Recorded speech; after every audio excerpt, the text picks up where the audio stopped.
પણ તોરલ જેવા સદગુરુ એને પ્રાપ્ત થયા પલવારમાં પીર થઈ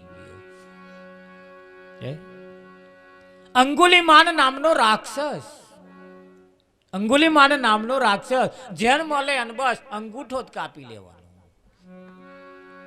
જે મળે ને બસ અંગૂઠો જ કાપી. 99 અંગૂઠા કાપ્યા, એક અંગૂઠો બાકી, હો કરવામાં એક બાકી, અને ભગવાન બુધ હોમાં મળ્યા.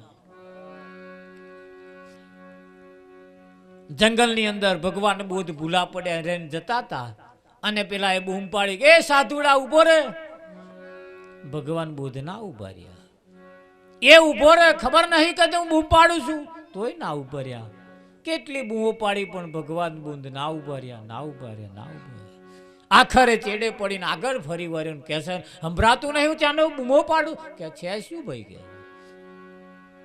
કે મારો નિયમ છે 100 અંગૂઠા કાપવાનો, 99 અંગૂઠા કાપ્યા છે, આ લટકાયા, એક અંગૂઠો બાકી છે ને તારો નંબર આજે આવ્યો, મારે તારો અંગૂઠો કાપવાનો.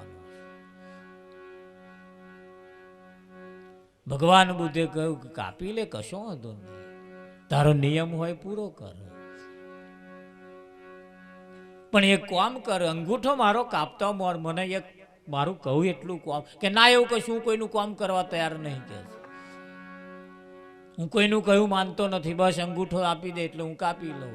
કે કાપી લે પણ મારું એક કામ કર, જો કાપ્યા પછી મારા એ કામ નહીં થાય, એના કરતાં તું મારું એક કામ કર. કે બોલો શું કામ કરવું છે? આજે તમને કોર્ટની અંદર તમને પૂછવામાં આવે છે, ફાંસીની સજા તમને આપી હોય તોય તમને પૂછવામાં, બોલો છેલ્લી તમારી શી ઈચ્છા છે?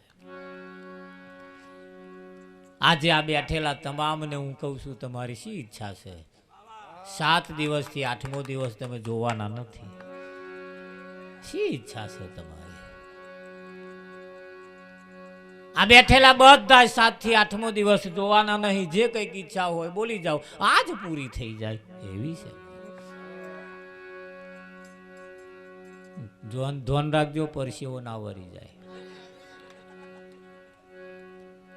કે હારે પેલા ભગત બોલ્યા કઈ છે હારું,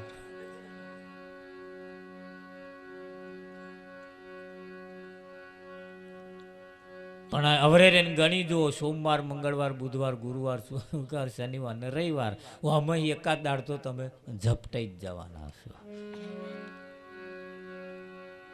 જ્યારે જશો તારો અમેનો એક જ છે.